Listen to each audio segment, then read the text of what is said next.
शरीर सूख गया। बुढ़ापा क्या है? जंग लगा लोहा। लोहे पर जंग लगता है जब पानी की मार पड़ती है, और जिंदगी को जंग लगता है जब अपनी औलाद का दुष्कार मिला करता है, जब अपनी औलाद से उपेक्षाएं मिला करती हैं। एक बात अंतर इतना है कि लोहे को जंग बाहर से लगता है और जिंदगी को जंग भीतर से लगा करता है। बाहर की जंग को मिटाने के लिए कोई रेख मार्ग मिल जाता है बाजार में, मगर भीतर की जंग मिटाने का कोई भी उपाय हमारे पास नहीं हुआ करता है। उस बूढ़े ने बच्चों को पढ़ाया लिखाया, उसकी पत्नी की मौत हो गई, अकेला बुढ़ापा, 2 बेटे, एक डॉक्टर एक इंजीनियर, पढ़ा लिखा के बड़ा किया। बड़ा आश्चर्य होता है मुझे कि एक बाप अपने 4 बेटों को पढ़ा लिखा के योग्य बना देता है, अपने 4 बच्चों को खिला देता है एक बाप, लेकिन 4 बच्चे मिलकर के बुढ़ापे में एक बाप को रोटियां नहीं दे सकते हैं। मेरे भाई, जब छोटे थे तो इस बाप ने तुम्हें खिलाया था, पिलाया था, आज बुढ़ापा है, 4 बच्चे रोटियां नहीं दे सकते उसको। अरे तुमसे अच्छा तो वो बंदर होता है जो नाच नाच कर मदारी का पेट भर दिया करता है। ध्यान रखिए, क्या जिंदगी है हमारी, क्या जीवन है हमारा। अपने ही घर में परायेपन का बोध, ऐसे रहते हैं जैसे पड़ोसी के घर में रह रहे हो। कल तक जहां हुकूमत चलती थी, आज 2 रोटी का भी इंतजार करना पड़ता है। मान्यवर, माँ बाप अपने बच्चों की जुबान नहीं दे सकते किसी को। क्या हालात बना दिए हैं कि बुढ़ापे में माँ बाप बच्चों के सामने चुपचाप हाथ बांधे खड़े रहते हैं। ध्यान रखें, उनके पास कुछ नहीं है। उस बूढ़े बाप को बहुएं पसंद नहीं करती थी, फूटी आंख नहीं सुहाता बूढ़ा उनको, बड़ी परेशान हो गई बहुएं। बूढ़े बाप ने देखा, यार इन बच्चों को मैंने पाला पोसा बड़ा किया, आप विचार तो करो एक बार, माँ बाप की तपस्याएं। मैं संत हूं, मैं दिगंबर संत हूं, लेकिन आज मैं आपके सामने कह रहा हूं कि 23 साल हो गए मुझे सन्यास में रहते रहते, लेकिन मैं विश्वास के साथ कहता हूं कि 23 साल में जितनी तपस्या मैंने नहीं की होगी, उससे ज्यादा तपस्या मेरी मां ने मुझे पालने में की होगी। मां ने क्या पाते हो तुम अपनी जिंदगी में? माँ बाप के एहसान। बड़ा आश्चर्य होता है कि जिस माँ ने 9 महीने तुम्हें कोख में रखा, बुढ़ापे में उसको कमरे में नहीं रख सकते हो तुम। ध्यान रखिए, जिस माँ ने आंचल का दूध पिलाया, उस माँ को मटके का पानी नहीं पिला सकते हो। जिस माँ ने, विचार करिए, आज जो तुम बोल रहे हो, अरे बेकार है वो औलाद जो अपने बाप को चुप कहती हो। ध्यान रखिए, कैसी औलाद है। माँ बाप कुछ बोलते हैं तो बच्चा कहता है आप चुप रहिए। अरे जीभ गल के गिर जाना चाहिए आपकी। माँ बाप को कहते हो चुप रहिए, जिसने बोलना सिखाया। जब तुम पैदा हुए थे तुम्हें तो बोलना भी नहीं आता था। बताइए सबसे पहले बोलना किसने सिखाया था? इस माँ बाप ने। और इसी दिन के लिए सिखाया था कि जब तू बोलना सीख जाए तो हमें कहना कि तुम चुप रहो। ध्यान रखिए मान्यवर, माँ बाप के एहसानों से मुक्त नहीं हो सकते कभी। जब तुम्हें चलते नहीं बनता था ना, किसने चलना सिखाया था? बताइए, उंगली पकड़ के किसने चलना सिखाया था? इस माँ ने सिखाया था, इस पिता ने सिखाया था। ये तुम्हारे लिए घोड़ा बना था, तुम उसकी पीठ पर सवार हुए थे। कितना खुश होता था वो बाप जब तुम पहली बार चलना सीखे थे। चलते थे, गिर जाते थे, चलते थे, जैसे ही गिरने लगते थे पापा आकर पकड़ लिया करते थे। एक बात तो बता दो, युवाओं से मेरा निवेदन है, जब तुमसे चलते नहीं बनता था तो माँ बाप ने उंगली पकड़ी थी, और आज उनसे चलते नहीं बनता तो तुम उनका हाथ नहीं पकड़ सकते हो। तुम्हें उनका हाथ पकड़ने में शर्म आती है, तुम्हें गाड़ी में बिठा के मंदिर ले जाने में शर्म आती है, तुम्हें शर्म आती है अपने माँ बाप को सहारा देने में। वाह रे इंसान, विचार करिए। याद है तुम्हें जब बचपन में स्कूल जाते थे तो माँ क्या करती थी? तुम्हारे टिफिन में 2 रोटी रखती थी। बेटा पढ़ाई भी करना, भूख लगे तो ये रोटियां खा लेना। स्कूल में रहने के बाद भी माँ तुम्हारा ख्याल रखती थी। और जब स्कूल जाते थे तो माँ पिता 1 रुपया 2 रुपया तुम्हारी जेब में डाल दिया करता था। विचार करो आप, कि जिस माँ ने टिफिन में 2 रोटियां रखी हैं, बुढ़ापे में आज उस माँ की थाली में 2 रोटी नहीं है। और जिस बाप ने जेब में पैसे डाले थे, आज वो बाप बिना पैसे के घर में जिंदगी जी रहा है, एक एक पैसे को तरसता है, उसे शर्म आती है अपनी औलाद से पैसा मांगने में। एक बात तो बता दो, युवाओं से मेरा निवेदन है कि बचपन में तुमने पिता की जेब से पैसे निकाले थे तो पिता तो गुस्सा नहीं हुए थे ना? पिता तो सोचते थे बच्चा है, निकाल लिया, खर्च करेगा, कोई बात नहीं है। बचपन में पिता के जेब से पैसे निकालते तब पिता को गुस्सा नहीं आया। और आज बुढ़ापे में बाप यदि तुम्हारी जेब से पैसा निकाले तो तुम्हें गुस्सा क्यों आता है? मैं आपसे पूछना चाहता हूं, युवाओं से मेरा प्रश्न है, आज आपको गुस्सा क्यों आता है? आज पिता को इजाजत क्यों लेना पड़ती है?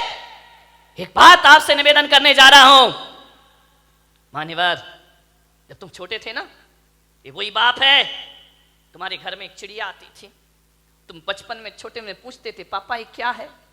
पापा कहते थे बेटा चिड़िया है। फिर थोड़ी देर बाद चिड़िया आती थी, पापा ये क्या है? बेटा ये चिड़िया है। फिर चिड़िया आई, पापा ये क्या है? तुमने 10 बार पूछा, बाप ने 10 बार बताया बेटा ये चिड़िया है। पापा को गुस्सा नहीं आया ना? और जब बुढ़ापे में एक बाप किसी बात को 2 बार पूछ लेता है तो आप कहते हो तुम्हें एक बार का समझ में नहीं आता है, बार बार पूछते रहते हो। कितनी बार समझाऊं तुमको? बताओ, तुमने 10 बार पूछा तो पापा ने गुस्सा नहीं किया, आज पापा ने 2 बार पूछ लिया तो तुमको गुस्सा आ गया। तुम कहते हो कि माँ बाप जिद करते हैं, बुढ़ापे में परेशान करते हैं। तुमने भी बहुत जिद की थी जब तुम अपने माँ बाप के साथ बाजार गए थे, खिलौने के लिए मचल गए थे, पापा यही खिलौना लूंगा, पापा के पास पैसे नहीं थे, पापा मुझे यही वाला चाहिए। सोचिए, आप विचार करिए, बाप के पास कुछ नहीं था, तुमने डिमांड की, तुमने जिद की, तुम भी तो सड़क पर मचल गए थे, बाजार में रोने लगे थे, तब पापा को गुस्सा नहीं आया। और आज माँ बाप थोड़ी सी जिद कर ले, तुमको गुस्सा आ जाता है। किस काम की जिंदगी है ये तुम्हारी? मान्यवर, विचार करिए, तुमने कितना परेशान किया है माँ बाप को। उस परेशानी का यदि 1% भी चुका सको तो माँ बाप खुशी से अपनी जिंदगी जी लेंगे। मेरे भाई, मैं आपसे निवेदन करता हूं, माँ बाप का सम्मान ना कर सको कोई बात नहीं है, ज्यादा उनका मान प्रतिष्ठा ना दे सको कोई बात नहीं, लेकिन मेरा आपसे आज एक निवेदन है, इज्जत ना दे सको कोई बात नहीं, मगर ऐसा तो करो कि माँ बाप इज्जत से उस घर में रह सके। ध्यान रखे, इतना तो कर सकते हो ना कि सम्मान की जिंदगी जी सके। वो क्या करते हैं हम माँ बाप के लिए? स्वामी विवेकानंद बहुत बड़े संत हुए, अमेरिका गए, उन्होंने अपना भाषण दिया, प्रवचन दिया, मां पर बहुत अच्छा बोलते थे। वो कहते थे मां से अच्छा कुछ नहीं होता, मां से बड़ा कोई धर्म नहीं होता है, पिता से बड़ा कोई धर्म नहीं होता, कोई कर्तव्य नहीं होता हमारा। विवेकानंद से किसी जिज्ञासु ने पूछ लिया, आप मां की इतनी महिमा गाते हैं, मां में ऐसा क्या है? धरती पर आए हैं तो मां तो मिलेगी मिलेगी, इसमें कौन सा एहसान? और हर माँ बाप पाल पोस के बड़ा करते हैं, कोई बड़ा काम नहीं कर दिया उन्होंने। धरती पर आओगे तो माँ बाप तो मिलेंगे ही मिलेंगे। विवेकानंद ने कहा, ये प्रश्न कोई भारत का आदमी पूछ रहा है कि मां में ऐसा क्या है? स्वामी विवेकानंद ने उसे बुलाया कि इधर आओ। वो एक साफा बांधते थे, उन्होंने अपनी पगड़ी खोली, बोले इसे पकड़ो। उसने कहा स्वामी जी ये क्या है? बोले पकड़ो। उसने पकड़ा। स्वामी विवेकानंद ने कहा कि जाओ, मेरी सभागृह के बाहर 1 किलो का पत्थर पड़ा है, उसे उठा के लाओ। बोले स्वामी जी मुझे प्रश्न का उत्तर चाहिए, ये पत्थर में से नहीं उठेगा। बोले देख, माँ बाप के संदेह में उठा हुआ प्रश्न किसी पत्थर से कम नहीं हुआ करता है। और पत्थर का जवाब स्वामी विवेकानंद नहीं देते, पत्थर का जवाब पत्थर ही दिया करता है। जाओ और पत्थर उठा के लाओ। वो पत्थर उठा के लाया। स्वामी जी ने कहा अपने पेट में बांध, और बांध करके पूरे नगर के 3 चक्कर लगा के आ। बोले ऐसा नहीं हो सकता। बोले क्यों नहीं हो सकता है? बोले मुझे उत्तर चाहिए। बोले उत्तर मैं नहीं दूंगा, उत्तर पत्थर देगा। माँ बाप के खिलाफ उठा प्रश्न पत्थर है, उत्तर भी पत्थर ही देगा। जाओ उसने बांधा पूरे परिक्रमा, बोले थोड़ी देर बांधा फिर छोड़ दिया, बोले मेरे से नहीं होगा ये। बोले क्यों?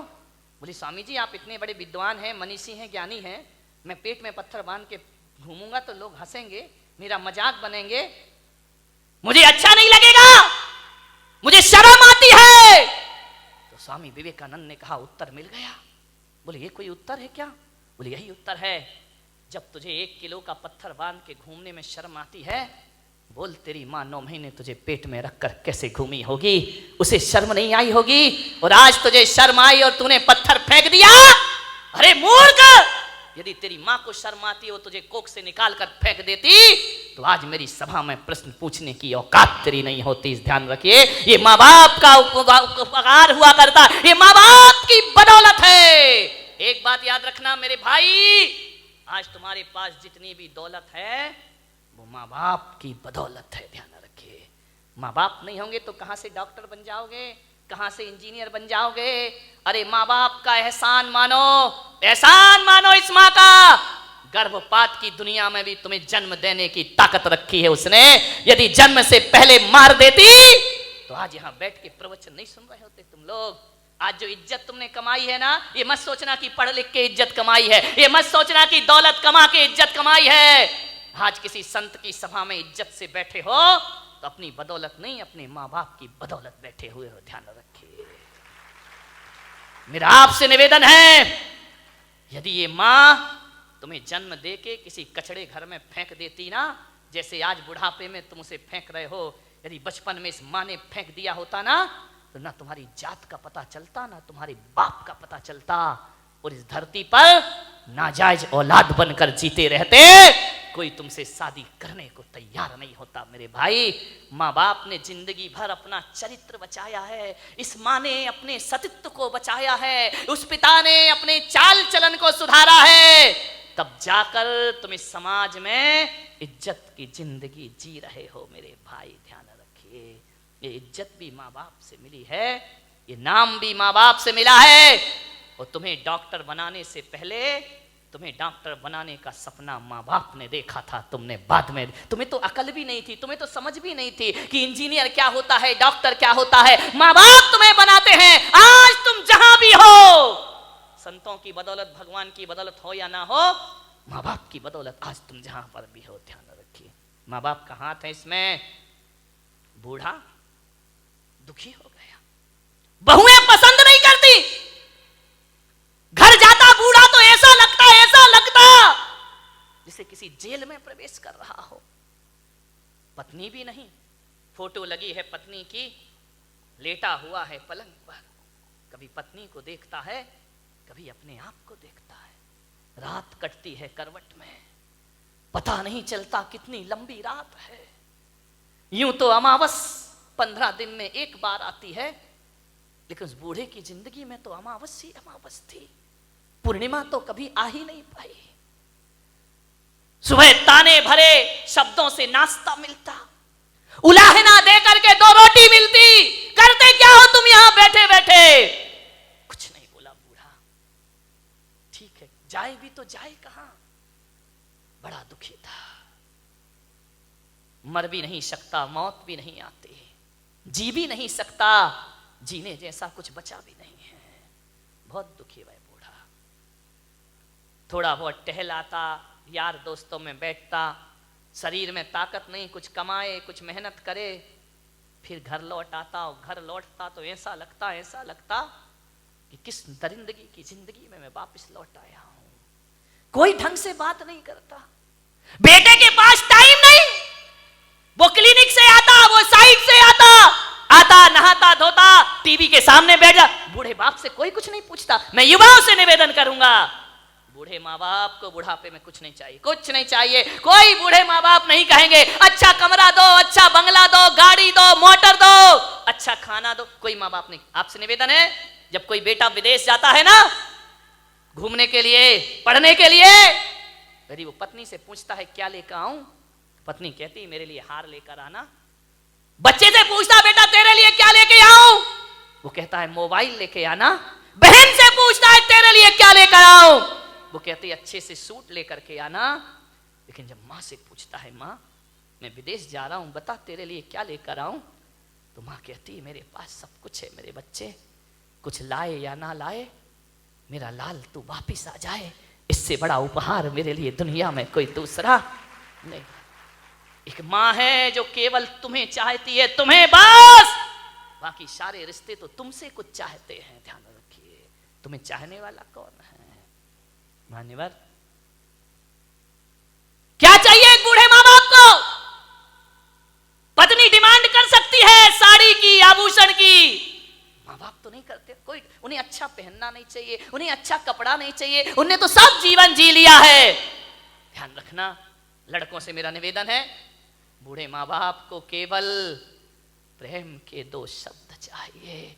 रूखी रोटी दे देना, ऑफिस से दुकान से जब भी लौटो 2 मिनट अपने माँ बाप के पास जरूर बैठना, उनका हाल चाल पूछ लेना, समस्या का समाधान कर पाओ या ना कर पाओ 2 शब्द प्यार के बोलना कि पापा जी कोई तकलीफ तो नहीं है ना, कोई कष्ट तो नहीं है ना, आपकी तबीयत ठीक है ना, बस इतना बोल दो।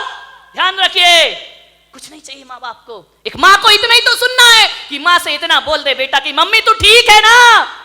मैं आज आपसे पूछता हूं, एक सच्चा बेटा होगा तो आज जाके घर में माँ बाप से पूछेगा कि माँ बाप, माता पिता जब तुमने मुझे जन्म दिया था क्या सोच के जन्म दिया था? एक बात पूछना प्रश्न अपनी माँ बाप से, क्या सोच के तुमने जन्म दिया था मुझे? आप बताओ पिताजी, जैसा आपने सोचा था मैं उसके अनुसार हूं या नहीं हूं?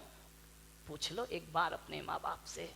किन अरमानों से जन्म दे के पाल पोस के बड़ा किया था, मैं आपकी इच्छाओं के अनुरूप जीवन जी रहा हूं या नहीं जी रहा हूं?